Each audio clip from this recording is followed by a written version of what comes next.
Saudi അറേബ്യയിൽ വധശിക്ഷയ്ക്ക് വിധേയരായവരുടെ എണ്ണത്തിൽ ഈ വർഷം റെക്കോർഡ് വർധന. മയക്കുമരുന്നു കടത്ത്, കൊലപാതകം തുടങ്ങിയ കേസുകളിൽ ശിക്ഷിക്കപ്പെട്ട നൂറുകണക്കിന് ആളുകളുടെ വധശിക്ഷയാണ് 2025 മാത്രം നടപ്പിലാക്കിയത്. പാകിസ്ഥാൻ ഉൾപ്പെടെയുള്ള രാജ്യങ്ങളിൽ നിന്നുള്ള കുറ്റവാളികളാണ് വധശിക്ഷയ്ക്ക് വിധേയരായവരിൽ കൂടുതലും. സൗദിയിൽ ഈ വർഷം ഇതുവരെ വധശിക്ഷയ്ക്ക് വിധേയരായവരുടെ എണ്ണം 347 കടന്നതായി ആഭ്യന്തര മന്ത്രാലയത്തിന്റെ റിപ്പോർട്ട് പറയുന്നു. സൗദിയുടെ ചരിത്രത്തിലെ ഏറ്റവും ഉയർന്ന സംഖ്യയാണിത്. കഴിഞ്ഞ വർഷം ഇത് 345 ആയിരുന്നു.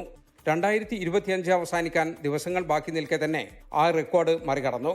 ശിക്ഷിക്കപ്പെട്ടവരിൽ ഭൂരിഭാഗവും മയക്കുമരുന്ന് കടത്തുമായി ബന്ധപ്പെട്ട കേസുകളിൽപ്പെട്ടവരാണ്.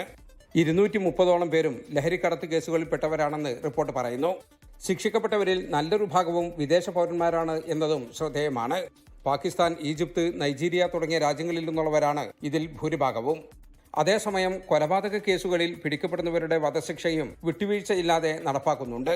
പ്രവാസിയെ കൊലപ്പെടുത്തിയ കേസിൽ ഈ മാസം 3 സ്വദേശികളുടെ ശിക്ഷ നടപ്പാക്കിയത് നിയമത്തിനു മുന്നിൽ എല്ലാവരും തുല്യരാണെന്ന സന്ദേശമാണ് നൽകുന്നത്. അതേസമയം ചില പ്രത്യേക സാഹചര്യങ്ങളിൽ പ്രതികൾക്ക് ഇരയുടെ കുടുംബം നൽകുന്ന മാപ്പ് വലിയ വാർത്തയാകാറുണ്ട്.